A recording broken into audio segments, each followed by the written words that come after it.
हर हर महादेव। दोस्तों, सनातन वर्ल्ड में आपका स्वागत है। आज के एपिसोड में हम विदेश्वर संहिता के 11वें अध्याय का श्रवण करेंगे।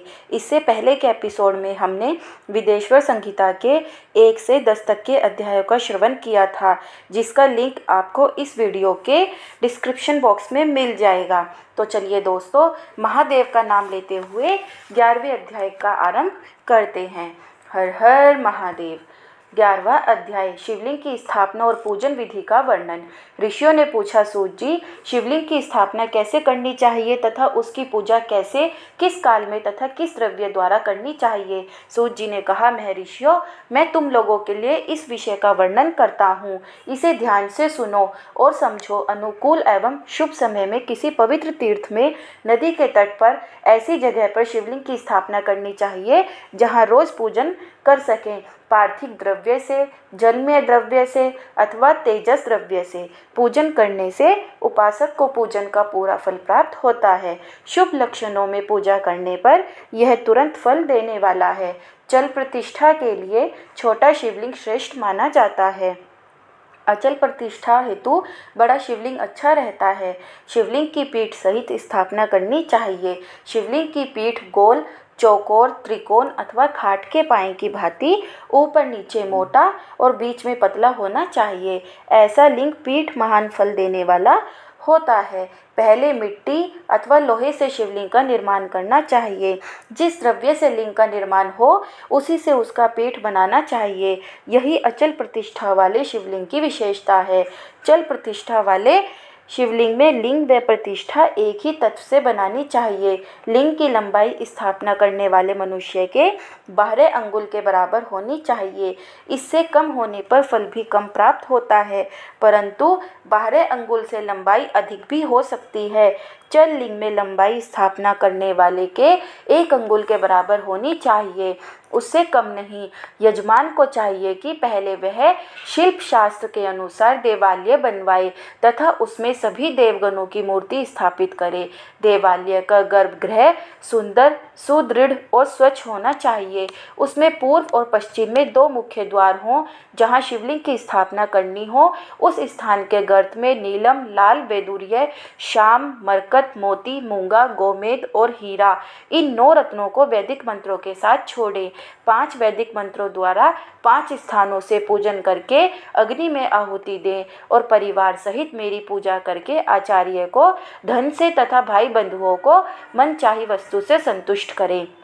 याचकों को सुवर्ण, गृह एवं भू संपत्ति तथा गाय आदि प्रदान करें। स्थावर जंगम सभी जीवों को यत्न पूर्वक संतुष्ट कर एक गड्ढे में सुवर्ण तथा 9 प्रकार के रत्न भरकर वैदिक मंत्रों का उच्चारण करके परम कल्याणकारी महादेव जी का ध्यान करें। तत्पश्चात नाद घोष से युक्त महामंत्र ओमकार का उच्चारण करके गड्ढे में पीठ युक्त शिवलिंग की स्थापना करें। वहाँ परम सुंदर मूर्ति की भी स्थापना करनी चाहिए तथा भूमि संस्कार की विधि जिस प्रकार शिवलिंग के लिए की गई है उसी प्रकार मूर्ति की प्रतिष्ठा भी करनी चाहिए। मूर्ति की स्थापना अर्थात प्रतिष्ठा पंचाक्षर मंत्र से करनी चाहिए। मूर्ति को बाहर से भी लिया जा सकता है, परंतु वह साधु पुरुषों द्वारा पूजित हो। इस प्रकार शिवलिंग व मूर्ति द्वारा की गई महादेव जी की पूजा शिव पद प्रदान करने वाली है। स्थावर और जंगम से लिंग भी 2 तरह का हो गया है। वृक्ष लता आदि को स्थावर लिंग कहते हैं और कृमि कीट आदि को जंगम लिंग। स्थावर लिंग को सींचना चाहिए तथा जंगम लिंग को आहार एवं जल देकर तृप्त करना चाहिए। यों चराचर जीवों को भगवान शंकर का प्रतीक मानकर उनका पूजन करना चाहिए।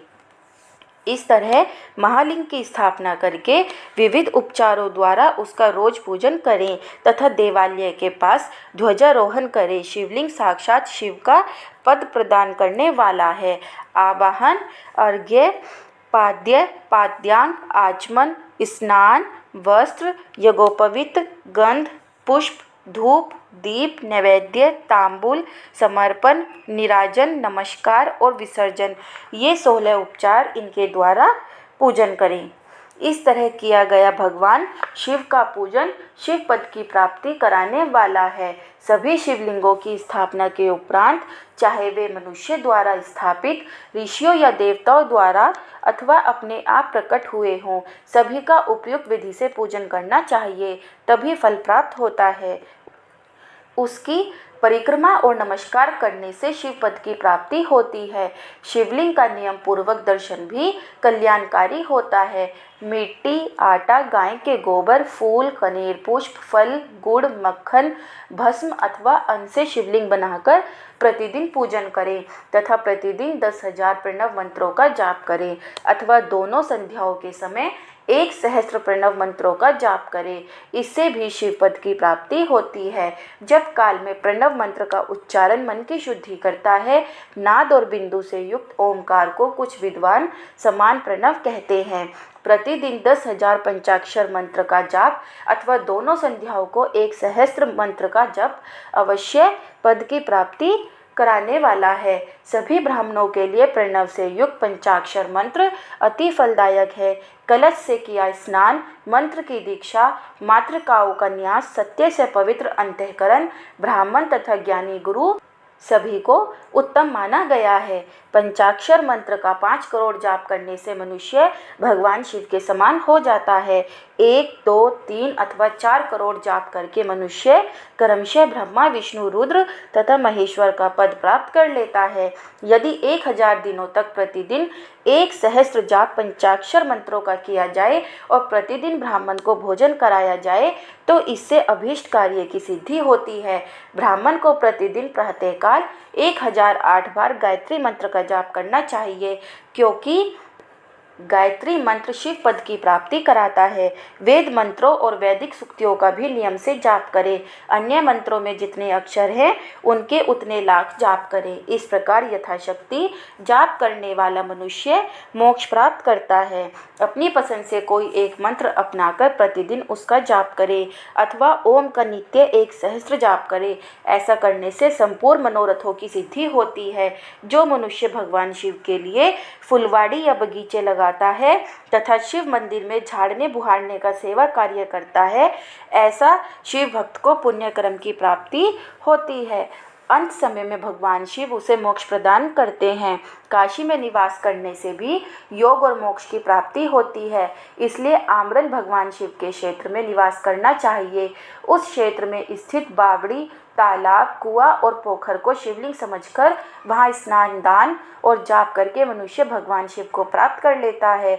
जो मनुष्य शिव के क्षेत्र में अपने किसी मृत संबंधी का दाह, दशा, मासिक श्राद्ध अथवा वार्षिक श्राद्ध करता है अथवा अपने पितरों को पिंड देता है, वह तत्काल सभी पापों से मुक्त हो जाता है और अंत में शिव पद प्राप्त करता है। लोक में अपने वर्ण के अनुसार आचरण करने व सदाचार का पालन करने से शिव पद की प्राप्ति होती है। निष्काम भाव से किया गया कार्य अभीष्ट फल देने वाला एवं शिव पद प्रदान करने वाला होता है। दिन के प्रातः, मध्याह्न और सायं 3 विभाग होते हैं। इनमें सभी को एक एक प्रकार के कर्म का प्रतिपादन करना चाहिए।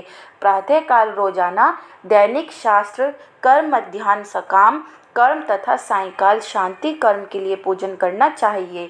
इसी प्रकार रात्रि में 4 प्रहर होते हैं। उनमें से बीच के 2 प्रहर निशीथ काल कहलाते हैं। इसी काल में पूजा करनी चाहिए, क्योंकि यह पूजा अभीष्ट फल देने वाली है।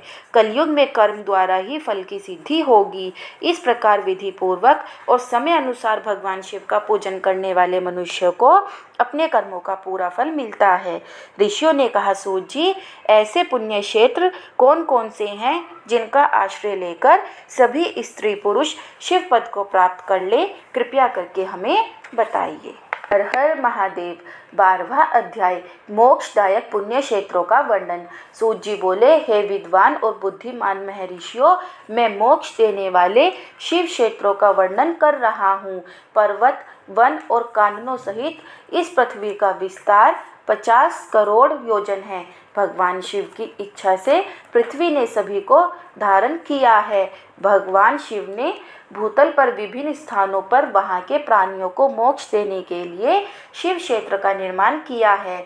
कुछ क्षेत्रों को देवताओं और ऋषियों ने अपना निवास स्थान बनाया है, इसलिए उसमें तीर्थत्व प्रकट हो गया है। बहुत से तीर्थ ऐसे हैं जो स्वयं प्रकट हुए हैं।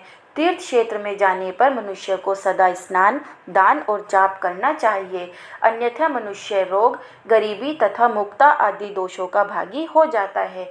जो मनुष्य अपने देश में मृत्यु को प्राप्त होता है, वह उस पुण्य के फल से दोबारा मनुष्य योनि प्राप्त करता है, परंतु पापी मनुष्य दुर्गति को ही प्राप्त करता है। हे ब्राह्मणों, पुण्य क्षेत्र में किया गया पाप कर्म अधिक दृढ़ हो जाता है, अतः पुण्य क्षेत्र में निवास करते समय पाप कर्म करने से बचना चाहिए। सिंधु और सतलुज नदी के तट पर बहुत से पुण्य क्षेत्र हैं। सरस्वती नदी परम पवित्र और 60 मुख वाली है, अर्थात उसकी 60 धाराएं हैं। इन धाराओं के तट पर निवास करने से परम पद की प्राप्ति होती है। हिमालय से निकली हुई पुण्य सलीला गंगा 100 मुख वाली नदी है। इसके तट पर काशी, प्रयाग आदि पुण्य क्षेत्र हैं। मकर राशि में सूर्य होने पर गंगा की तटभूमि अधिक प्रशस्त एवं पुण्यदायक हो जाती है। सोनभद्र नदी की 10 धाराएं हैं। बृहस्पति के मकर राशि में आने पर यह अत्यंत पवित्र तथा अभीष्ट फल देने वाली है। इस समय यहाँ स्नान और उपवास करने से विनायक पद की प्राप्ति होती है। पुण्य सलीला महानदी नर्मदा के 24 मुख हैं। इसमें स्नान करके तट पर निवास करने से मनुष्य को वैष्णव पद की प्राप्ति होती है। तमसा के 12 तथा रेवा के 10 मुख हैं। परम पुण्य में गोदावरी के 21 मुख हैं। यह ब्रह्मा हत्या तथा गोवध पाप का नाश करने वाली एवं रुद्र लोक देने वाली है। कृष्णवेणी नदी समस्त पापों का नाश करने वाली है। इसके 18 मुख हैं तथा यह विष्णु लोक प्रदान करने वाली है। तुंगभद्रा 10 मुखी है एवं ब्रह्मालोक देने वाली है। सुवर्ण मुखरी के 9 मुख हैं। ब्रह्मालोक से लौटे जीव इस नदी के तट पर जन्म लेते हैं। सरस्वती नदी, पंपा सरोवर, कन्याकुमारी, अंतरीप तथा शुभकारक श्वेत नदी सभी पुण्य क्षेत्र हैं। इनके तट पर निवास करने से इंद्रलोक की प्राप्ति होती है। महानदी कावेरी परम पुण्यमयी है। इसके 27 मुख हैं। यह संपूर्ण अभिष्ट वस्तुओं को देने वाली है। इसके तट ब्रह्मा विष्णु का पद देने वाले हैं। कावेरी के जो तट शैव क्षेत्र के अंतर्गत हैं, वे अभीष्ट फल तथा शिवलोक प्रदान करने वाले हैं। नैमिषारण्य तथा बद्रिका आश्रम में सूर्य और बृहस्पति के मेष राशि में आने पर स्नान और पूजन करने से ब्रह्मलोक की प्राप्ति होती है। सिंह और कर्क राशि में सूर्य की संक्रांति होने पर सिंधु नदी में किया स्नान तथा केदार तीर्थ के जल का पान एवं स्नान ज्ञानदायक माना जाता है। बृहस्पति के सिंह राशि में स्थित होने पर भाद्र मास में गोदावरी के जल में स्नान करने से शिवलोक की प्राप्ति होती है। ऐसा स्वयं भगवान शिव ने कहा था। सूर्य और बृहस्पति के कन्या राशि में स्थित होने पर यमुना और सोनभद्र में स्नान से धर्मराज और गणेश लोक में महान भोग की प्राप्ति होती है। ऐसी महर्षियों की मान्यता है। सूर्य और बृहस्पति के तुला राशि में होने पर कावेरी नदी में स्नान करने से भगवान विष्णु के वचन की महिमा से अभीष्ट फल की प्राप्ति होती है। मार्गशीर्ष माह में सूर्य और बृहस्पति के वृश्चिक राशि में आने पर नर्मदा में स्नान करने से विष्णु पद की प्राप्ति होती है। सूर्य और बृहस्पति के धनु राशि में होने पर सुवर्णमुखी नदी में किया स्नान शिवलोक प्रदान करने वाला है। मकर राशि में सूर्य और बृहस्पति के माघ मास में होने पर गंगा जी में किया गया स्नान शिवलोक प्रदान कराने वाला है। शिवलोक के पश्चात ब्रह्मा और विष्णु के स्थानों में सुख भोग कर अंत में मनुष्य को ज्ञान की प्राप्ति होती है। माघ मास में सूर्य के कुंभ राशि में होने पर फागुन मास में गंगा तट पर किया श्राद्ध, पिंड दान अथवा तिलोदक दान पिता और नाना दोनों कुलों के पितरों की अनेकों पीढ़ियों का उद्धार करने वाला है। गंगा व कावेरी नदी का आश्रय लेकर तीर्थवास करने से पाप का नाश हो जाता है। ताम्रपर्णी और वेगवती नदियाँ ब्रह्मलोक की प्राप्ति रूप फल देने वाली हैं। इनके तट पर स्वर्गदायक क्षेत्र हैं। इन नदियों के मध्य में बहुत से पुण्य क्षेत्र हैं। यहाँ निवास करने वाला मनुष्य अभीष्ट फल का भागी होता है। सदाचार, उत्तम वृत्ति तथा सद्भावना के साथ मन में दया भाव रखते हुए विद्वान पुरुष को तीर्थ में निवास करना चाहिए, अन्यथा उसे फल नहीं मिलता। पुण्य क्षेत्र में जीवन बिताने का निश्चय करने पर तथा वास करने पर पहले का सारा पाप तत्काल नष्ट हो जाएगा, क्योंकि पुण्य को ऐश्वर्यदायक कहा जाता है। हे ब्राह्मणों, तीर्थ में वास करने पर उत्पन्न पुण्य कायिक, वाचिक और मानसिक सभी पापों का नाश कर देता है। तीर्थ में किया मानसिक पाप कई कल्पों तक पीछा नहीं छोड़ता, यह केवल ध्यान से ही नष्ट होता है। वाचिक पाप जाप से तथा कायिक पाप शरीर को सुखाने जैसे कठोर तप से नष्ट होता है। अतः सुख चाहने वाले पुरुष को देवताओं की पूजा करते हुए और ब्राह्मणों को दान देते हुए पाप से बचकर ही तीर्थ में निवास करना चाहिए। हर हर महादेव। 13वां अध्याय सदाचार, संध्या वंदन, प्रणव, गायत्री जाप एवं अग्निहोत्र की विधि तथा महिमा। ऋषियों ने कहा, सूत जी, आप हमें वह सदाचार सुनाइए जिससे विद्वान पुरुष पुण्य लोकों पर विजय पाता है। स्वर्ग प्रदान करने वाले, धर्म्य तथा नरक का कष्ट देने वाले अर्धम्य आचारों का वर्णन कीजिए। सूत जी बोले, सदाचार का पालन करने वाला मनुष्य ही ब्राह्मण कहलाने का अधिकारी है। वेदों के अनुसार आचार का पालन करने वाले एवं वेद के अभ्यासी ब्राह्मण को विप्र कहते हैं। सदाचार, वेदाचार तथा विद्या गुणों से युक्त होने पर उसे द्विज कहते हैं। वेदों का कम आचार तथा कम अध्ययन करने वाले एवं राजा के पुरोहित अथवा सेवक ब्राह्मण को क्षत्रिय ब्राह्मण कहते हैं। जो ब्राह्मण कृषि या वाणिज्य कर्म करने वाला है तथा ब्राह्मणोचित आचार का भी पालन करता है, वह वैश्य ब्राह्मण है तथा स्वयं खेत जोतने वाला शूद्र ब्राह्मण कहलाता है। जो दूसरों के दोष को देखने वाला तथा परद्रोही है, उसे चांडाल द्विज कहते हैं। क्षत्रियों में जो पृथ्वी का पालन करता है वह राजा है तथा अन्य मनुष्य राजत्वहीन क्षत्रिय माने जाते हैं। जो धान्य आदि वस्तुओं का क्रय विक्रय करता है वह वैश्य कहलाता है। दूसरों को वणिक कहते हैं। जो ब्राह्मणों, क्षत्रियों और वैश्यों की सेवा में लगा रहता है शूद्र कहलाता है। जो शूद्र हल जोतता है उसे वृषल समझना चाहिए। इन सभी वर्णों के मनुष्यों को चाहिए कि वे ब्रह्म मुहूर्त में उठकर पूर्व की ओर मुख करके देवताओं का, धर्म का, अर्थ का, उसकी प्राप्ति के लिए उठाए जाने वाले कलेशों का तथा आय और व्यय का चिंतन करें। रात के अंतिम प्रहर के मध्य भाग में मनुष्य को उठकर मलमूत्र त्याग करना चाहिए। घर से बाहर शरीर को ढककर जाकर उत्तराभिमुख होकर मलमूत्र का त्याग करें। जल, अग्नि, ब्राह्मण तथा देवताओं का स्थान बचाकर बैठे। उठने पर उस ओर न देखे। हाथ पैरों की शुद्धि करके 8 बार कुल्ला करे। किसी वृक्ष के पत्ते से दातुन करे। दातुन करते समय तर्जनी उंगली का उपयोग नहीं करे। तदंतर जल संबंधी देवताओं को नमस्कार कर मंत्र पाठ करते हुए जलाशय में स्नान करें। यदि कंठ तक या कमर तक पानी में खड़े होने की शक्ति ना हो तो घुटने तक जल में खड़े होकर ऊपर जल छिड़क कर मंत्रोच्चारण करते हुए स्नान कर तर्पण करें। इसके उपरांत वस्त्र धारण कर उत्तरीय भी धारण करें। नदी अथवा तीर्थ में स्नान करने पर उतारे हुए वस्त्र वहाँ ना धोएं, उसे किसी कुएं, बावड़ी अथवा घर ले जाकर धोएं। कपड़ों को निचोड़ने से जो जल गिरता है वह एक श्रेणी के पितरों की तृप्ति के लिए होता है। इसके बाद जाबाली उपनिषद में बताए गए मंत्र से भस्म लेकर लगाएं। इस विधि का पालन करने से पूर्व यदि भस्म गिर जाए तो गिराने वाला मनुष्य नरक में जाता है। आपोहिष्टा मंत्र से पाप शांति के लिए सिर पर जल छिड़ककर यस्याय मंत्र पढ़कर पैर पर जल छिड़के। आपोहिष्टा में 3 ऋचाएँ हैं। पहली ऋचा का पाठ कर पैर, मस्तक और हृदय में जल छिड़के। दूसरी ऋचा का पाठ कर मस्तक, हृदय और पैर पर जल छिड़के तथा तीसरी ऋचा का पाठ करके हृदय, मस्तक और पैर पर जल छिड़के। इस प्रकार के स्नान को मंत्र स्नान कहते हैं। किसी अपवित्र वस्तु से स्पर्श हो जाने पर, स्वास्थ्य ठीक न रहने पर, यात्रा में या जल उपलब्ध न होने की दशा में मंत्र स्नान करना चाहिए। प्रातःकाल की संध्योपासना में गायत्री मंत्र का जाप करके 3 बार सूर्य को अर्घ्य दें। मध्याह्न में गायत्री मंत्र का उच्चारण कर सूर्य को 1 अर्घ्य देना चाहिए। सायंकाल में पश्चिम की ओर मुख करके पृथ्वी पर ही सूर्य को अर्घ्य दें।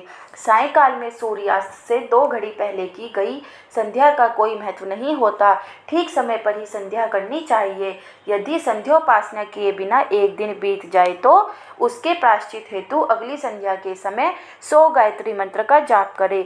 10 दिन छूटने पर 1 लाख तथा 1 माह छूटने पर अपना उपनयन संस्कार कराएं। अर्थ सिद्धि के लिए ईश, गौरी, कार्तिकेय, विष्णु, ब्रह्मा, चंद्रमा और यम व अन्य देवताओं का शुद्ध जल से तर्पण करें। तीर्थ के दक्षिण में, मंत्रालय में, देवालय में अथवा घर में आसन पर बैठकर अपनी बुद्धि को स्थिर कर देवताओं को नमस्कार कर प्रणव मंत्र का जाप करने के पश्चात गायत्री मंत्र का जाप करें। प्रणव के ए, उ और मैं तीनों अक्षरों में जीव और ब्रह्मा की एकता का प्रतिपादन होता है। अतः प्रणव मंत्र का जाप करते समय मन में यह भावना होनी चाहिए कि हम तीनों लोकों की सृष्टि करने वाले ब्रह्मा, पालन करने वाले विष्णु तथा संहार करने वाले रुद्र की उपासना कर रहे हैं। यह ब्रह्मा स्वरूप ओमकार हमारी कर्मेंद्रियों, ज्ञानेंद्रियों, मन की वृत्तियों तथा बुद्धि वृत्तियों को सदा भोग और मोक्ष प्रदान करने वाले धर्म एवं ज्ञान की ओर प्रेरित करें। जो मनुष्य प्रणव मंत्र के अर्थ का चिंतन करते हुए इसका जप करते हैं वे निश्चय ही ब्रह्मा को प्राप्त करते हैं, तथा जो मनुष्य बिना अर्थ जाने प्रणव मंत्र का जाप करते हैं उनको ब्राह्मणत्व की पूर्ति होती है। इस हेतु श्रेष्ठ ब्राह्मण को प्रतिदिन प्रातःकाल 1 सहस्त्र गायत्री मंत्र का जाप करना चाहिए। मध्याह्न में 100 बार तथा सायं 28 बार जाप करें।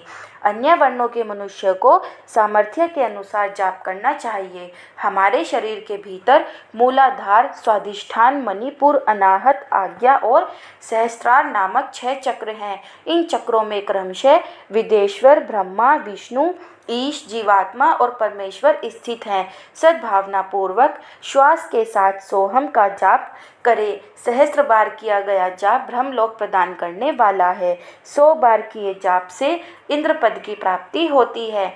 आत्मरक्षा के लिए जो मनुष्य अल्प मात्रा में इसका जाप करता है वह ब्राह्मण कुल में जन्म लेता है।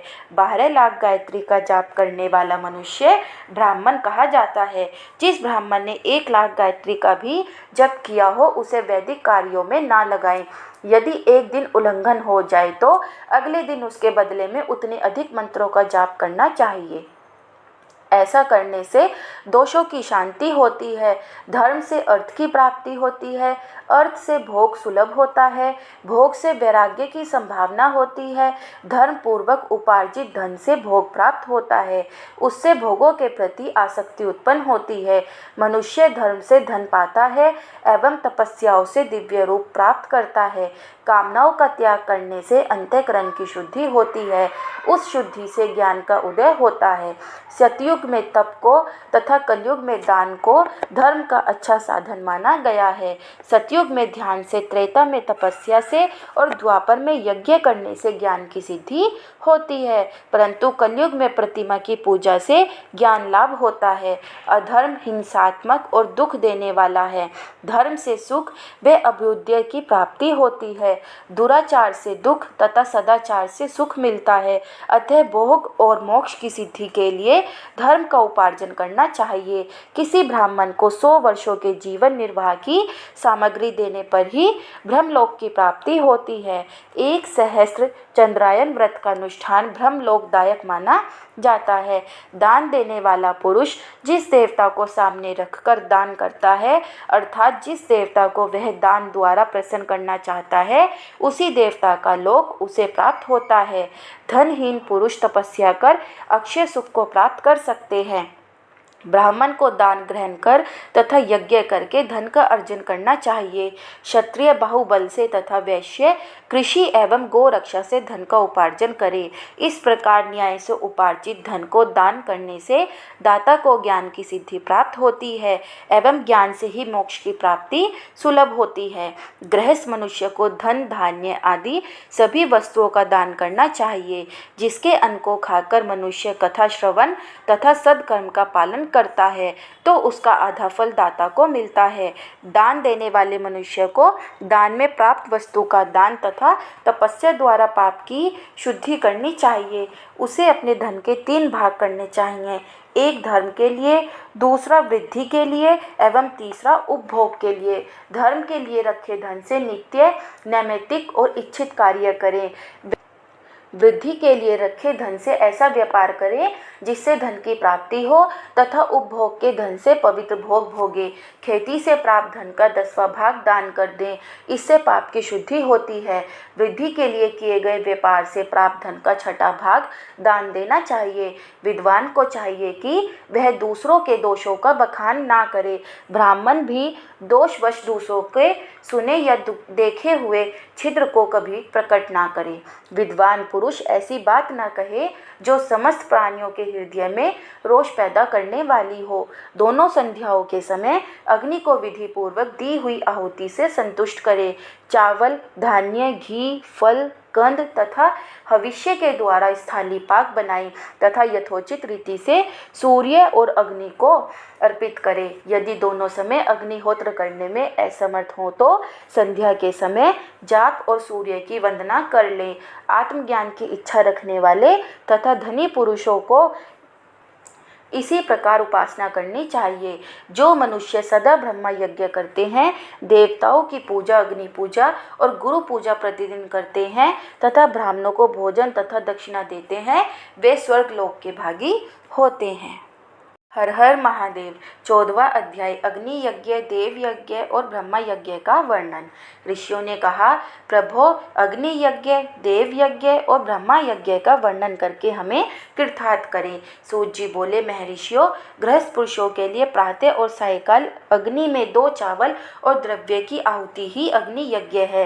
ब्रह्मचारियों के लिए संविधा का देना ही अग्नि यज्ञ है, अर्थात अग्नि में सामग्री की आहुति देना उनके लिए अग्नि यज्ञ है। द्विजों का जब तक विवाह न हो जाए उनके लिए अग्नि में समिधा की आहुति, व्रत तथा जाप करना ही अग्नि यज्ञ है। द्विजो जिसने अग्नि को विसर्जित कर उसे अपनी आत्मा में स्थापित कर लिया है, ऐसे वानप्रस्थियों और सन्यासियों के लिए यही अग्नि यज्ञ है कि वे समय पर हितकर और पवित्र अन्न का भोजन कर लें। ब्राह्मणों, सायंकाल अग्नि के लिए दी आहुति से संपत्ति की प्राप्ति होती है तथा प्रातः काल सूर्य देव को दी आहुति से आयु की वृद्धि होती है। दिन में अग्निदेव सूर्य में ही प्रविष्ट हो जाते हैं, अतः प्रातः काल सूर्य को दी आहुति अग्नि यज्ञ के समान ही होती है। इंद्र आदि समस्त देवताओं को प्राप्त करने के उद्देश्य से जो आहुति अग्नि में दी जाती है वह देव यज्ञ कहलाती है। लौकिक अग्नि में प्रतिष्ठित जो संस्कार निमित्तिक हवन कर्म है वह देव यज्ञ है। देवताओं को प्रसन्न करने के लिए नियम से विधि पूर्वक किया गया यज्ञ ही देव यज्ञ है। वेदों के नित्य अध्ययन और स्वाध्याय को ब्रह्म यज्ञ कहते हैं। मनुष्य को देवताओं की तृप्ति के लिए प्रतिदिन ब्रह्म यज्ञ करना चाहिए। प्रातः काल और सायंकाल को ही इसे किया जा सकता है। अग्नि के बिना देव यज्ञ कैसे होता है, इसे श्रद्धा और आदर से सुनो।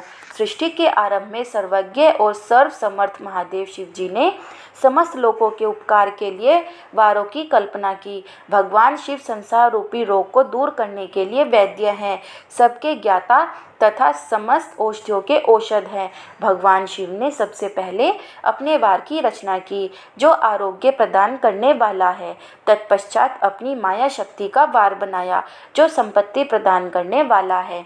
जन्म काल में दुर्गति ग्रस्त बालक की रक्षा के लिए कुमार के वार की कल्पना की। आलस्य और पाप की निवृत्ति तथा समस्त लोगों का हित करने की इच्छा से लोक रक्षक भगवान विष्णु का वार बनाया। इसके बाद शिव जी ने पुष्टि और रक्षा के लिए आयु करता त्रिलोक सृष्टा परमेष्ठी ब्रह्मा का आयुष कारक वार बनाया।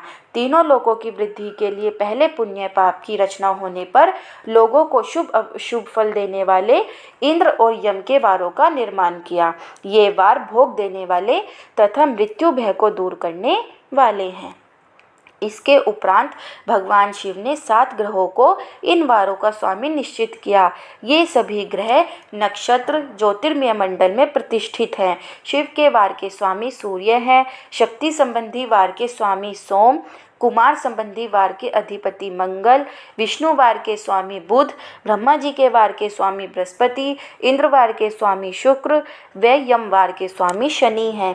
अपने अपने वार में की गई देवताओं की पूजा उनके फलों को देने वाली है। सूर्य आरोग्य और चंद्रमा संपत्ति के दाता हैं। बुध व्याधियों के निवारक तथा बुद्धि प्रदाता हैं। बृहस्पति आयु की वृद्धि करते हैं, शुक्र भोग देते हैं और शनि मृत्यु का निवारण करते हैं। इन 7 वारों के फल उनके देवताओं के पूजन से प्राप्त होते हैं। अन्य देवताओं की पूजा का फल भी भगवान शिव ही देते हैं। देवताओं की प्रसन्नता के लिए पूजा की 5 पद्धतियां हैं। पहले उन देवताओं के मंत्रों का जाप, दूसरा होम, तीसरा दान, चौथा तप तथा 5वां वेदी पर प्रतिमा में अग्नि अथवा ब्राह्मण के शरीर में विशिष्ट देव की भावना करके 16 उपचारों से पूजा तथा आराधना करना। दोनों नेत्रों तथा मस्तक के रोग में और कुष्ठ रोग की शांति के लिए भगवान सूर्य की पूजा करके ब्राह्मणों को भोजन कराएं। इससे यदि प्रबल प्रारब्ध का निर्माण हो जाए तो जरा एवं रोगों का नाश हो जाता है। इष्ट देव के नाम मंत्रों का जाप वार के अनुसार फल देते हैं। रविवार को सूर्य देव व अन्य देवताओं के लिए तथा अन्य ब्राह्मणों के लिए विशिष्ट वस्तु अर्पित करें। यह साधन विशिष्ट फल देने वाला होता है तथा इसके द्वारा पापों की शांति होती है। सोमवार को संपत्ति व लक्ष्मी की प्राप्ति के लिए लक्ष्मी की पूजा करें तथा पत्नी के साथ ब्राह्मणों को घी में पक्का अन्न भोजन कराएं। मंगलवार को रोगों की शांति के लिए काली की पूजा करें। उड़द, मूंग एवं अरहर की दाल से युक्त अन्न का भोजन ब्राह्मणों को कराएं। बुधवार को दधि युक्त अन्न से भगवान विष्णु का पूजन करें। ऐसा करने से पुत्र मित्र की प्राप्ति होती है। जो दीर्घायु होने की इच्छा रखते हैं वे बृहस्पतिवार को देवताओं का वस्त्र, यज्ञोपवीत तथा घी में मिश्रित खीर से पूजन करें।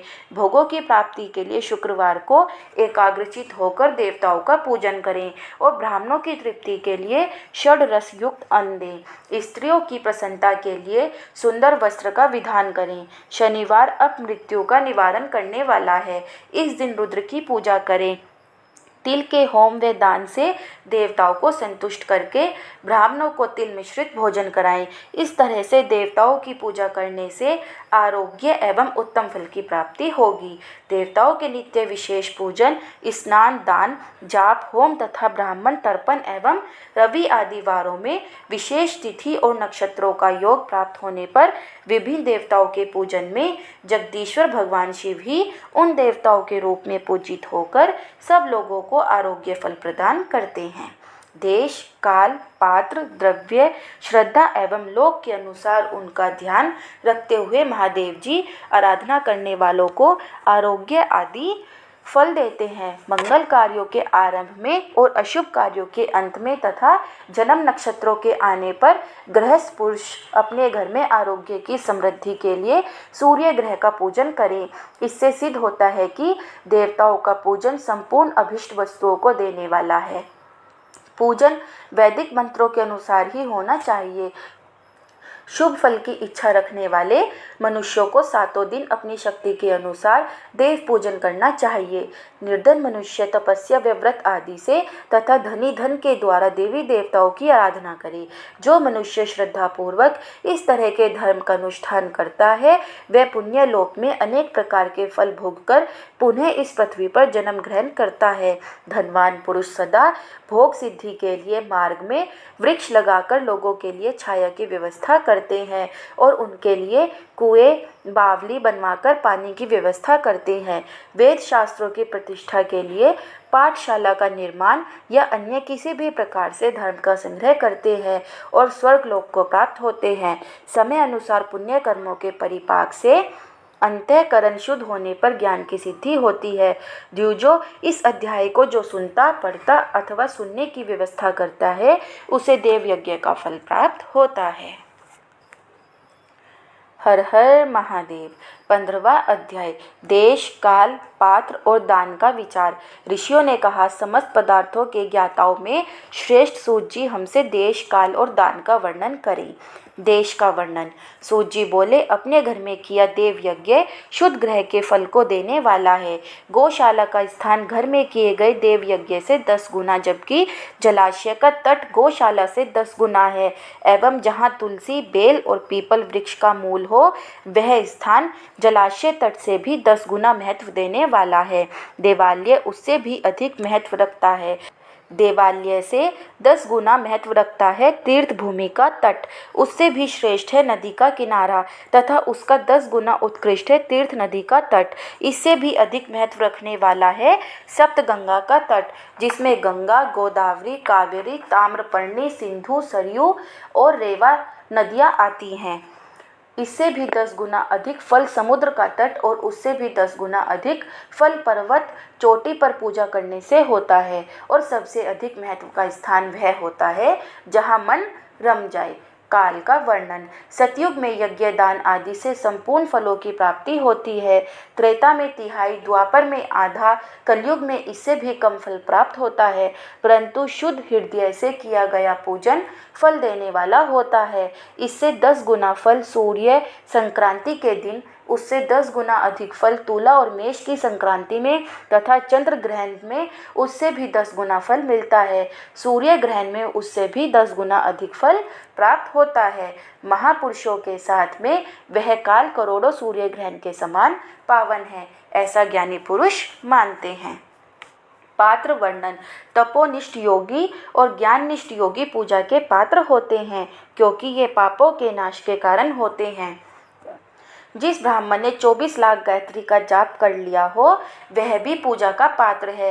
वह संपूर्ण काल और भोग का दाता है। गायत्री के जाप से शुद्ध हुआ ब्राह्मण परम पवित्र है। इसलिए दान, जाप, होम और पूजा सभी कर्मों के लिए वही शुद्ध पात्र है। स्त्री या पुरुष जो भी भूखा हो, वही अन्नदान का पात्र है। जिसे जिस वस्तु की इच्छा हो, उसे वह वस्तु बिना मांगे ही दे दी जाए, तो दाता को उस दान का पूरा फल प्राप्त होता है। याचना करने के बाद दिया गया दान आधा ही फल देता है। सेवक को दिया दान चौथाई फल देने वाला होता है। दीन ब्राह्मण को दिए गए धन का दान दाता को इस भूतल पर 10 वर्षों तक भोग प्रदान करने वाला है। वेद वेता को दान देने पर वह स्वर्ग लोक में देवताओं के वर्ष से 10 वर्षों तक दिव्य भोग देने वाला है। गुरु दक्षिणा में प्राप्त धन शुद्ध द्रव्य कहलाता है। इसका दान संपूर्ण फल देने वाला है। क्षत्रियों का शौर्य से कमाया हुआ, वैश्यों का व्यापार से आया हुआ और शूद्रों का सेवा वृत्ति से प्राप्त किया धन उत्तम द्रव्य है। का वर्णन। गो, भूमि, तिल, सुवर्ण, घी, वस्त्र, धान्य, गुड़, चांदी, नमक, कोहड़ा और कन्या नामक 12 वस्तुओं का दान करना चाहिए। गोदान से सभी पापों का निवारण होता है और पुण्य कर्मों की पुष्टि होती है। भूमि का दान परलोक में आश्रय देने वाला होता है। तिल का दान बल देने वाले तथा मृत्यु का निवारक होता है।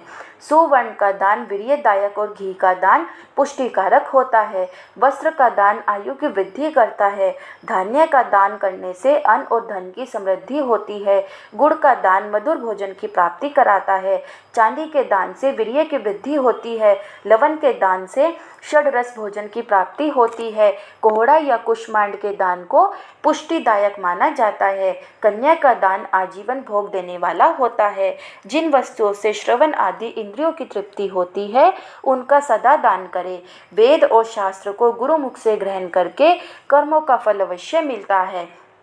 इसे ही उच्च कोटि की आस्तिकता कहते हैं। भाई, बंधु अथवा राजा के भय से जो आस्तिकता होती है, वह निम्न श्रेणी की होती है। जिस मनुष्य के पास धन का भाव है, वह वाणी और कर्म द्वारा ही पूजन करे, तीर्थ यात्रा और व्रत को शारीरिक पूजन माना जाता है। तपस्या और दान मनुष्य को सदा करने चाहिए। देवताओं की तृप्ति के लिए जो कुछ दान किया जाता है वह सब प्रकार के भोग प्रदान करने वाला है। इससे इस लोक और परलोक में उत्तम जन्म और सदा सुलभ होने वाला भोग प्राप्त होता है। ईश्वर को सब कुछ समर्पित करने एवं बुद्धि से यज्ञ व दान करने से मोक्ष की प्राप्ति होती है। हर हर महादेव। 16वां अध्याय देव प्रतिमा का पूजन तथा शिवलिंग के वैज्ञानिक स्वरूप का विवेचन। ऋषियों ने कहा, साधु शिरोमणि सूत जी, हमें देव प्रतिमा के पूजन की विधि बताइए जिससे अभीष्ट फल की प्राप्ति होती है। सूत जी बोले, हे महर्षियों, मिट्टी से बनाई हुई प्रतिमा का पूजन करने से पुरुष स्त्री सभी के मनोरथ सफल हो जाते हैं। इसके लिए नदी, तालाब, कुआं या जल के भीतर की मिट्टी लाकर सुगंधित द्रव्य से उसको शुद्ध करें। उसके बाद दूध डालकर अपने हाथ से सुंदर मूर्ति बनाएं। पद्मासन द्वारा प्रतिमा का आदर सहित पूजन करें। गणेश, सूर्य, विष्णु, शिव, पार्वती की मूर्ति और शिवलिंग का सदैव पूजन करें। संपूर्ण मनोरथों की सिद्धि के लिए 16 उपचारों द्वारा पूजन करें। किसी मनुष्य द्वारा स्थापित शिवलिंग पर 1 सेर नैवेद्य से पूजन करें। देवताओं द्वारा स्थापित शिवलिंग को 3 सेर नैवेद्य अर्पित करें तथा स्वयं प्रकट हुए शिवलिंग का पूजन 5 सेर नैवेद्य से करें। इससे अभीष्ट फल की प्राप्ति होती है। इस प्रकार सहस्त्र बार पूजन करने से सत्यलोक की प्राप्ति होती है। 12 अंगुल चौड़ा और 25 अंगुल लंबा यह लिंग का प्रमाण है और 15 अंगुल ऊंचा लोहे या लकड़ी के बनाए हुए पत्र का नाम शिव है। इसके अभिषेक से आत्मशुद्धि, गंध चढ़ाने से पुण्य, नैवेद्य चढ़ाने से आयु तथा धूप देने से धन की प्राप्ति होती है। दीप से ज्ञान और तांबल से भोग मिलता है। अतएव स्नान आदि 6 पूजन के अंगों को अर्पित करें। नमस्कार और जाप संपूर्ण अभीष्ट फलों को देने वाला है। भोग और मोक्ष की इच्छा रखने वाले लोगों को पूजा के अंत में सदा जाप और नमस्कार करना चाहिए। जो मनुष्य जिस देवता की पूजा करता है वह उस देवता के लोक को प्राप्त करता है तथा उनके बीच के लोकों में उचित फल को भोगता है। हे महर्षियों, भूलोक में श्री गणेश पूजनीय हैं। शिव जी के द्वारा निर्धारित तिथि, वार, नक्षत्र में जो विधि सहित इनकी पूजा करता है उसके सभी पाप एवं शोक दूर हो जाते हैं और वह अभीष्ट फलों को पाकर मोक्ष को प्राप्त करता है। यदि मध्याह्न के बाद तिथि का आरंभ होता है तो रात्रि तिथि का पूर्व भाग पितरों के श्राद्ध आदि कर्म के लिए उत्तम होता है तथा बाद का भाग दिन के समय देव कर्म के लिए अच्छा होता है। वेदों में पूजा शब्द को ठीक प्रकार से परिभाषित नहीं किया गया है। पूह का अर्थ है भोग और फल की सिद्धि जिस कर्म से संपन्न होती है उसका नाम है पूजा। मनोवांछित वस्तु तथा ज्ञान अभिष्ट वस्तुएं हैं। लोक और वेद में पूजा शब्द का अर्थ विख्यात है। नित्य कर्म भविष्य में फल देने वाले होते हैं। लगातार पूजन करने से शुभ कामनाओं की पूर्ति होती है तथा पापों का क्षय होता है। इसी प्रकार श्री विष्णु भगवान तथा अन्य देवताओं की पूजा उन देवताओं के वार, तिथि, नक्षत्र को ध्यान में रखते हुए तथा 16 उपचारों से पूजन एवं भजन करने से अभीष्ट फल की प्राप्ति होती है। शिव जी सभी मनोरथों को पूर्ण करने वाले हैं। महा आद्रा नक्षत्र अर्थात माघ कृष्णा चतुर्दशी को शिव जी का पूजन करने से आयु की वृद्धि होती है। ऐसे ही और भी नक्षत्रों, महीनों तथा वारों में शिव जी की पूजा व भोजन भोग और मोक्ष देने वाला है। कार्तिक मास में देवताओं का भजन विशेष फलदायक होता है। विद्वानों के लिए यह उचित है कि इस महीने में सब देवताओं का भजन करें। संयम व नियम से जाप, तप, हवन और दान करें क्योंकि कार्तिक मास में देवताओं का भजन सभी दुखों को दूर करने वाला है। कार्तिक मास में रविवार के दिन जो सूर्य की पूजा करता है और तेल व कपास का दान करता है उसका कुष्ठ रोग भी दूर हो जाता है। जो अपने तन मन को जीवन पर्यंत शिव को अर्पित कर देता है उसे शिव जी मोक्ष प्रदान करते हैं। योनि और लिंग इन दोनों स्वरूपों के शिव स्वरूप में समाविष्ट होने के कारण वे जगत के जन्म निरूपण है और इसी नाते से जन्म की निर्वृत्ति के लिए शिव जी की पूजा का अलग विधान है। सारा जगत बिंदु नाद स्वरूप है। बिंदु शक्ति है और नाद शिव, इसलिए सारा जगत शिव शक्ति स्वरूप ही है। नाद बिंदु का और बिंदु इस जगत का आधार है। आधार में ही आधे का समावेश अथवा लय होता है, यही सकलीकरण है। इस सकलीकरण की स्थिति में ही सृष्टि काल में जगत का आरंभ हुआ है। शिवलिंग बिंदु नाद स्वरूप है, अतः इसे जगत का कारण बताया बताया जाता है। बिंदु देव है और नाद शिव, इनका संयुक्त रूप ही शिवलिंग कहलाता है। अतः जन्म के संकट से छुटकारा पाने के लिए शिवलिंग की पूजा करनी चाहिए। बिंदु रूपा देवी उमा माता है और नाद स्वरूप भगवान शिव पिता। इन माता पिता के पूजित होने से परमानंद की प्राप्ति होती है। देवी उमा जगत की माता है और शिव जगत के पिता। जो इनकी सेवा करता है उस पुत्र पर इनकी कृपा नित्य बढ़ती रहती है। वह पूजक पर कृपा कर उसे अपना आंतरिक ऐश्वर्य प्रदान करते हैं। अतः शिवलिंग को माता पिता का स्वरूप मानकर पूजा करने से आंतरिक आनंद की प्राप्ति होती है। भर्ग पुरुष रूप है और भर्गा प्रकृति कहलाती है। पुरुष आदि गर्भ है क्योंकि वही प्रकृति का जनक है। प्रकृति में पुरुष का संयोग होने से होने वाला जन्म उसका प्रथम जन्म कहलाता है। जीव पुरुष से बारंबार जन्म और मृत्यु को प्राप्त होता है। माया द्वारा प्रकट किया जाना ही उसका जन्म कहलाता है। जीव का शरीर जन्म काल से ही 6 विकारों से युक्त होता है, इसलिए इसे जीव की संज्ञा दी गई है। जन्म लेकर जो प्राणी विभिन्न पाशों अर्थात बंधनों में पड़ता है वह जीव है। जीव पशुता के पाश से जितना छूटने का प्रयास करता है उसमें उतना ही उलझता जाता है।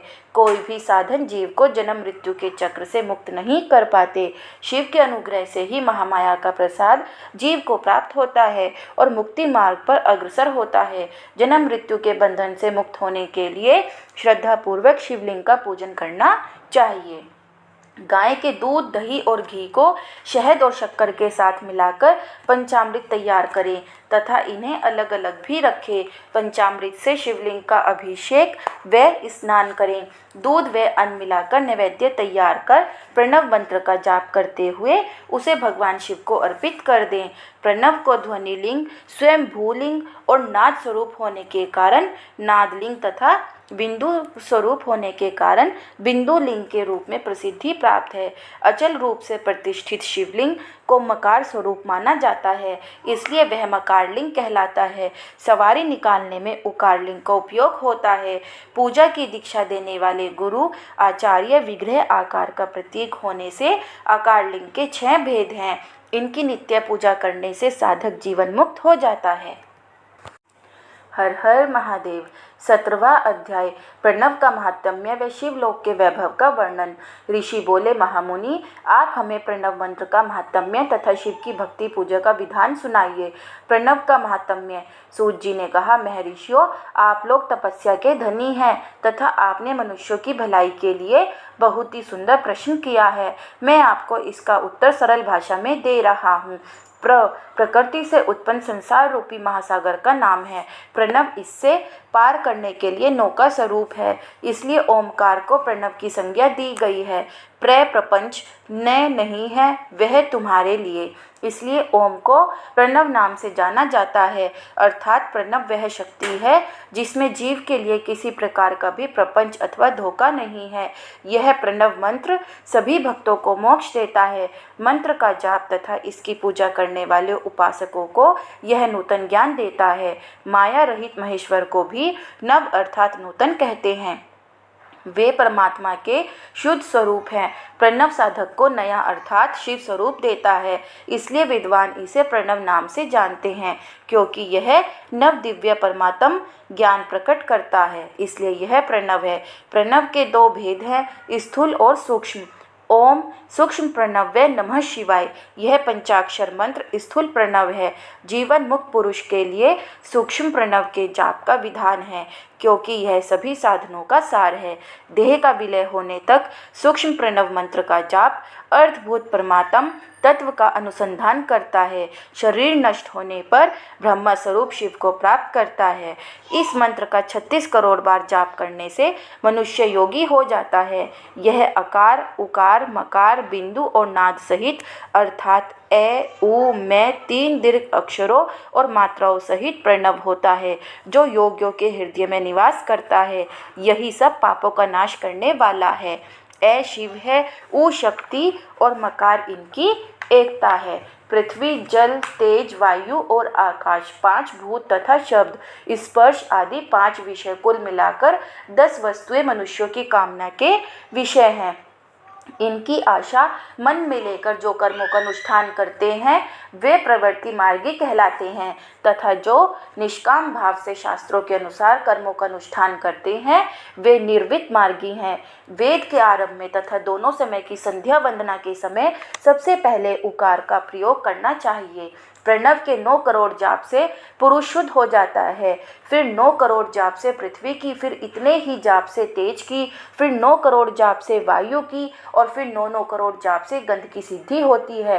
ब्राह्मण सहस्त्र ओमकार मंत्रों का रोजाना जाप करने से प्रबुद्ध व शुद्ध योगी हो जाता है। फिर जितेंद्रिय होकर 5 करोड़ का जाप करता है तथा शिवलोक को प्राप्त होता है। क्रिया, तप और जाप के योग से शिव योगी 3 प्रकार के होते हैं।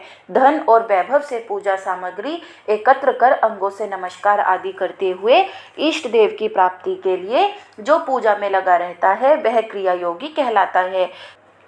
पूजा में संलग्न रहकर जो परिमित भोजन करता है एवं ब्राह्म्य इंद्रियों को जीतकर वश में करता है उसे तपोयोगी कहते हैं। सभी सद्गुणों से युक्त होकर सदा शुद्ध भाव से समस्त कार्य कर शांत हृदय से निरंतर जो जाप करता है वह जप योगी कहलाता है। जो मनुष्य 16 उपचारों से शिव योगी महात्माओं की पूजा करता है वह शुद्ध होकर मुक्ति को प्राप्त करता है।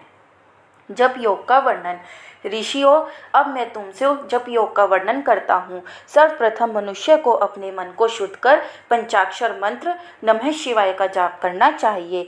यह मंत्र संपूर्ण सिद्धियाँ प्रदान करता है। इस पंचाक्षर मंत्र के आरंभ में ओम का जाप करना चाहिए।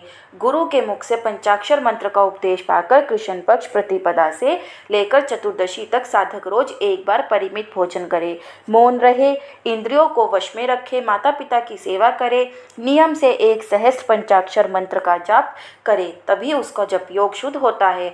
भगवान शिव का निरंतर चिंतन करते हुए पंचाक्षर मंत्र का 5 लाख जाप करे। जप काल में शिव जी के कल्याणमय स्वरूप का ध्यान करे। ऐसा ध्यान करे कि भगवान शिव कमल के आसन पर विराजमान है। उनका मस्तक गंगा जी और चंद्रमा की कला से सुशोभित है। उनकी बाई ओर भगवती उमा विराजमान है। अनेक शिवगण वहां खड़े होकर उनकी अनुपम छवि को निहार रहे हैं। मन में सदा शिव का बारंबार स्मरण करते हुए सूर्य मंडल से पहले उनकी मानसिक पूजा करें। पूर्व की ओर मुख करके पंचाक्षर मंत्र का जाप करें। उन दिनों साधक शुद्ध कर्म करे तथा अशुद्ध कर्मों से बचा रहे। जाप की समाप्ति के दिन कृष्ण पक्ष की चतुर्दशी को शुद्ध होकर शुद्ध हृदय से 12 सहस्त्र जाप करे। तत्पश्चात ईशान, तत्पुरुष, अघोर, वामदेव तथा सद्योजात के प्रतीक स्वरूप 5 शिव भक्त ब्राह्मणों का वरण कर शिव का पूजन विधि पूर्वक कर होम प्रारंभ करे। विधि विधान से भूमि को शुद्ध कर वेदी पर अग्नि प्रज्वलित करे। गाय के घी से 1100 अथवा 1000 आहुतियाँ स्वयं दे या 108 आहुतियाँ ब्राह्मण से दिलाएं। दक्षिणा के रूप में 1 गाय अथवा बैल देना चाहिए। प्रतीक रूप 5 ब्राह्मणों के चरणों को धोएं तथा उस जल से मस्तक को सींचें। ऐसा करने से अगणित तीर्थों में तत्काल स्नान का फल प्राप्त होता है। इसके उपरांत ब्राह्मणों को भरपूर भोजन कराकर देवेश्वर शिव से प्रार्थना करें। फिर 5 लाख जाप करने से समस्त पापों का नाश हो जाता है। पुनः 5 लाख जाप करने पर भूतल से सत्यलोक तथा 14 भुवनों पर अधिकार प्राप्त हो जाता है। कर्म माया और ज्ञान माया का तात्पर्य। माँ का अर्थ है लक्ष्मी, उससे कर्म भोग प्राप्त होता है, इसलिए यह माया अथवा कर्म माया कहलाती है। इसी से ज्ञान भोग की प्राप्ति होती है, इसलिए उसे माया या ज्ञान माया भी कहा गया है। उपयुक्त सीमा से नीचे नश्वर भोग है और ऊपर नित्य भोग। नश्वर भोग में जीव से काम कर्मों का अनुसरण करता हुआ विभिन्न योनियों व लोकों के चक्कर काटता है। बिंदु पूजा में तत्पर रहने वाले उपासक नीचे के लोकों में घूमते हैं। निष्काम भाव से शिवलिंग की पूजा करने वाले ऊपर के लोक में जाते हैं। नीचे कर्म लोक है और यहाँ सांसारिक जीव रहते हैं। ऊपर ज्ञान लोक है जिसमें मुक्त पुरुष रहते हैं और आध्यात्मिक उपासना करते हैं। शिवलोक के वैभव का वर्णन। जो मनुष्य सत्य अहिंसा से भगवान शिव की पूजा में तत्पर रहते हैं काल चक्र को पार कर जाते हैं। काल चक्रेश्वर की सीमा तक महेश्वर लोक है। उससे ऊपर वृषभ के आकार में धर्म की स्थिति है। उसके सत्य, शौच, अहिंसा और दया 4 पाद हैं। वह वेद ध्वनि रूपी शब्द से विभूषित है। भक्ति उसके नेत्र व विश्वास और बुद्धि मन है। क्रिया आदि धर्म रूपी वृषभ है जिस पर शिव आरूढ़ होते हैं। ब्रह्मा विष्णु और महेश की आयु को दिन कहते हैं। कारण स्वरूप ब्रह्मा के सत्यलोक पर्यंत 14 लोक स्थित हैं जो 5 भौतिक गंध से परे हैं। उनसे ऊपर कारण रूप विष्णु के 14 लोक हैं तथा इससे ऊपर कारण रूपी रुद्र के 28 लोकों को स्थिति है। फिर कारणेश शिव के 56 लोक विद्यमान हैं। सबसे ऊपर 5 आवरणों से युक्त 11वें कैलाश है जहाँ 5 मंडलों, 5 ब्रह्मकालों और आदि शक्ति से संयुक्त आदि लिंग हैं जिसे शिवालय कहा जाता है। वही पराशक्ति से युक्त परमेश्वर शिव निवास करते हैं। वे सृष्टि, पालन, संहार, तिरोभाव और अनुग्रह आदि कार्यों में कुशल है। नित्य कर्मों द्वारा देवताओं का पूजन करने से शिव तत्व का साक्षात्कार होता है। जिन पर शिव की कृपा दृष्टि पड़ चुकी है वे सब मुक्त हो जाते हैं। अपनी आत्मा में आनंद का अनुभव करना ही मुक्ति का साधन है। जो पुरुष क्रिया, तप, जाप, ज्ञान और ध्यान रूपी धर्मों से शिव का साक्षात्कार करके मोक्ष को प्राप्त कर लेता है उसके अज्ञान को भगवान शिव दूर करते हैं। शिव भक्ति का सत्कार। साधक 5 लाख जाप करने के पश्चात भगवान शिव की प्रसन्नता के लिए महाअभिषेक एवं नैवेद्य से शिव भक्तों का पूजन करे। भक्त की पूजा से भगवान शिव बहुत प्रसन्न होते हैं। शिव भक्त का शरीर शिव रूप ही है। जो शिव के भक्त हैं और वेद की सारी क्रियाओं को जानते हैं वे जितना अधिक शिव मंत्र का जाप करते हैं उतना ही शिव का सामीप्य बढ़ता है। शिव भक्त स्त्री का रूप पार्वती देवी का है तथा मंत्रों का जाप करने से देवी का सानिध्य प्राप्त हो जाता है। साधक स्वयं शिव स्वरूप होकर पराशक्ति अर्थात पार्वती का पूजन शक्ति, बेर तथा लिंग का चित्र बनाकर अथवा मिट्टी से इनकी आकृति का निर्माण करके प्राण प्रतिष्ठा कर इसका पूजन करें। शिवलिंग को शिव मानकर अपने को शक्ति रूप समझकर शक्ति लिंग को देवी मानकर पूजन करें। शिव भक्त शिव मंत्र रूप होने के कारण शिव के स्वरूप हैं। जो 16 उपचारों से उनकी पूजा करता है उसे अभीष्ट फलों की प्राप्ति होती है। उपासना के उपरांत शिव भक्त की सेवा से विद्वानों पर शिव जी प्रसन्न होते हैं। 5, 10 या 100 सप्तनिक शिव भक्तों को बुलाकर आदरपूर्वक भोजन कराएं। शिव भावना रखते हुए निष्कपट पूजा करने से भूतल पर फिर जन्म नहीं होता। हर हर महादेव। 18वां अध्याय बंधन और मोक्ष का विवेचन। शिव के भस्म धारण का रहस्य। ऋषि बोले, सर्वज्ञों में श्रेष्ठ सूत जी, बंधन और मोक्ष क्या है? कृपया कर हम पर कृपा। हर हर महादेव। 18वां अध्याय बंधन और मोक्ष का विवेचन। शिव के भस्म धारण का रहस्य। ऋषि बोले, सर्वज्ञों में श्रेष्ठ सूत जी, बंधन और मोक्ष क्या है? कृपया हम पर कृपा करके हमें बताएं। सूत जी ने कहा, महर्षियों, मैं बंधन और मोक्ष के स्वरूप व उपाय का वर्णन तुम्हारे लिए कर रहा हूँ।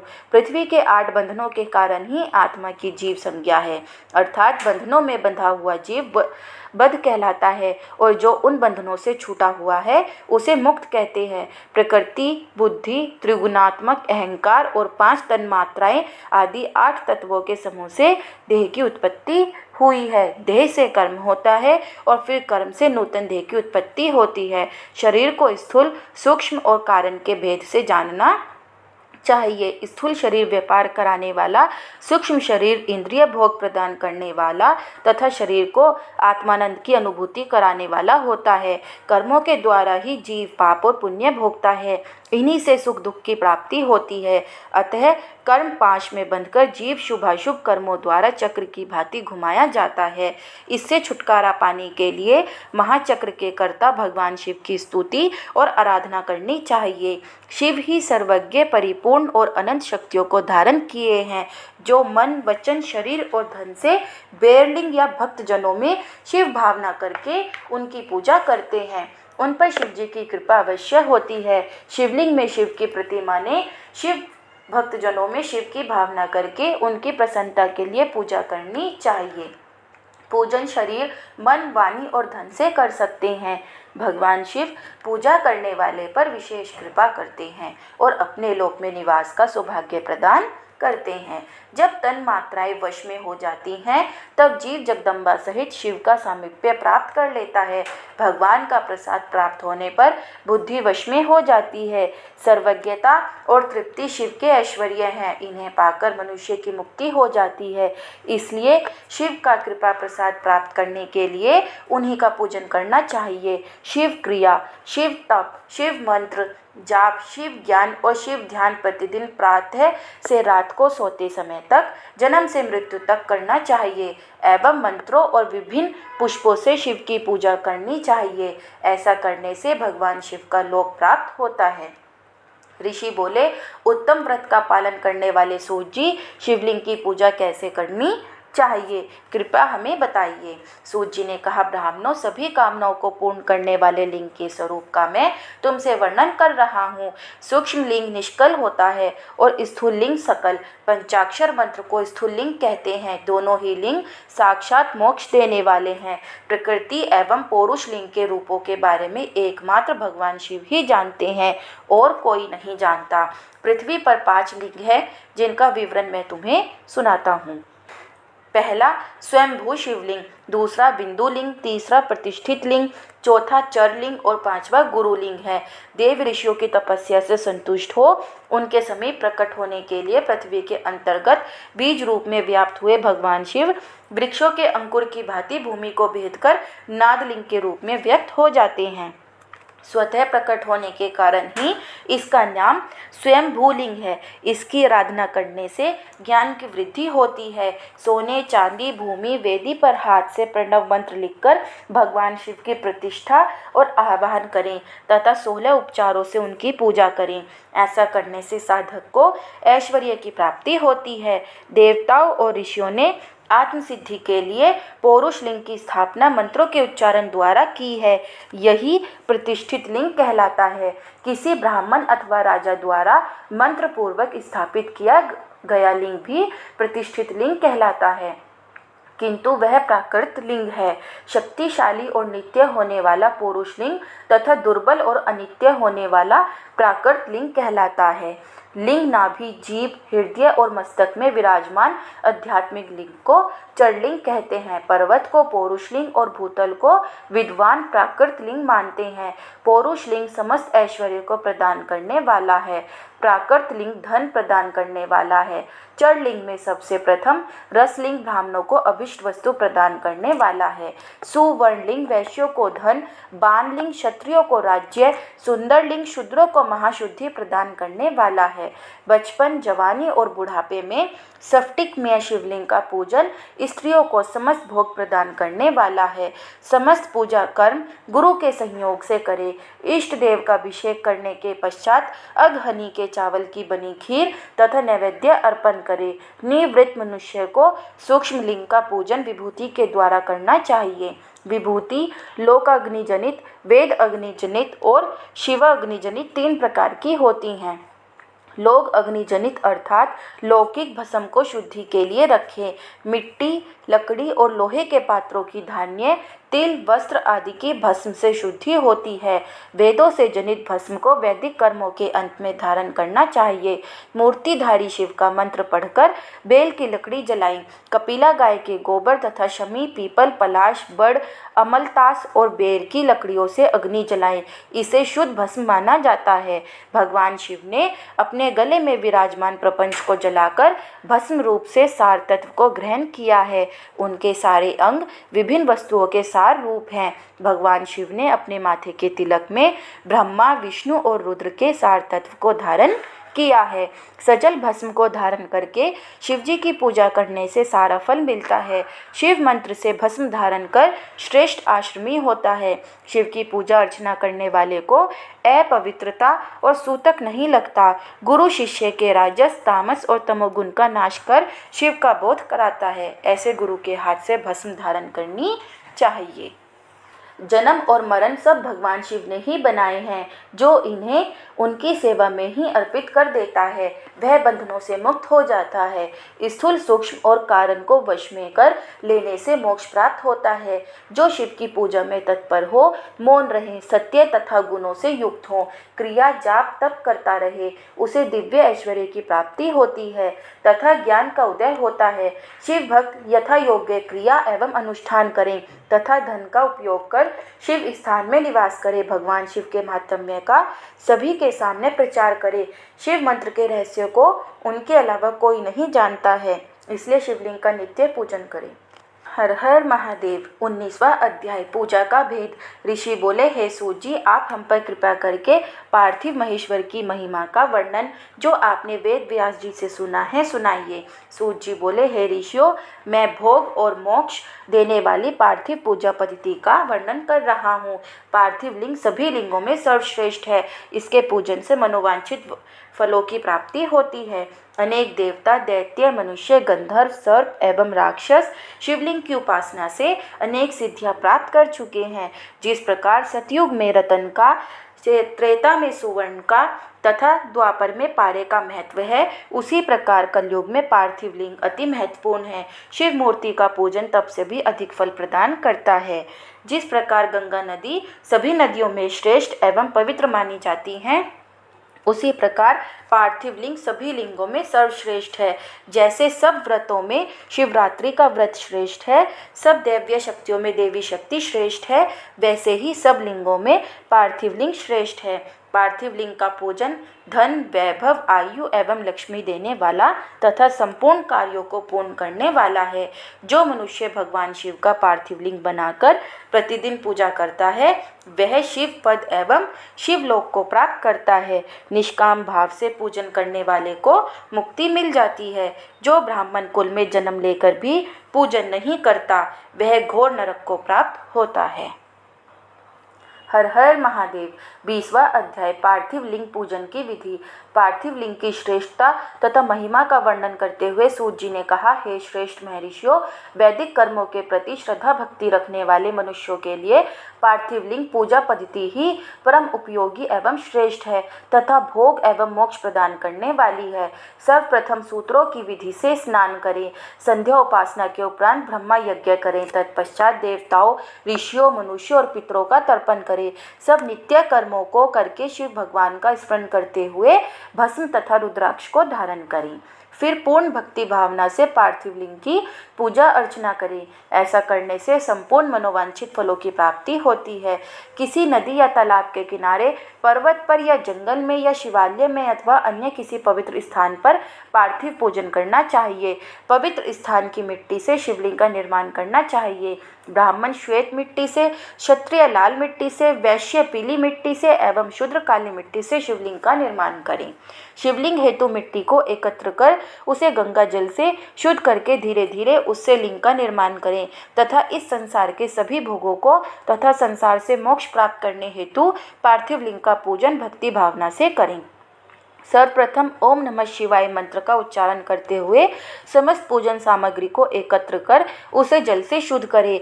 भूर्सी मंत्र द्वारा क्षेत्र की सिद्धि करें। फिर जल का संस्कार करें। स्फटिक शिला का घेरा बनाएं तथा क्षेत्र शुद्धि करें। तत्पश्चात शिवलिंग की प्रतिष्ठा करें तथा वैदिक रीति से पूजा उपासना करें। भगवान शिव का आवाहन करें तथा आसन पर उन्हें स्थापित करके उनके समक्ष आसन पर स्वयं बैठ जाएं। शिवलिंग को दूध, दही और घी से स्नान कराएं। ऋचाओं से मधु और शक्कर से स्नान कराएं। ये पांचों वस्तुएं दूध, दही, घी, शहद और शक्कर पंचामृत कहलाते हैं। इन्हीं वस्तुओं से लिंग को स्नान कराएं। तदोपरांत उत्तरीय धारण कराएं। चारों ऋचाओं को पढ़कर भगवान शिव को वस्त्र और यज्ञोपवीत समर्पित करें तथा सुगंधित चंदन एवं रोली चढ़ाएं तथा अक्षत, फूल और बेलपत्र अर्पित करें। नैवेद्य और फल अर्पित कर 11 रुद्रों का पूजन करें तथा पूजन कर्म करने वाले पुरोहित को दक्षिणा दे।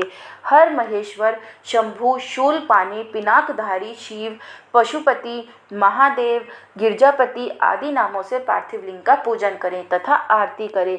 शिवलिंग की परिक्रमा करें तथा भगवान शिव को साष्टांग प्रणाम करें। पंचाक्षर मंत्र तथा 16 उपचारों से विधिवत पूजन करें।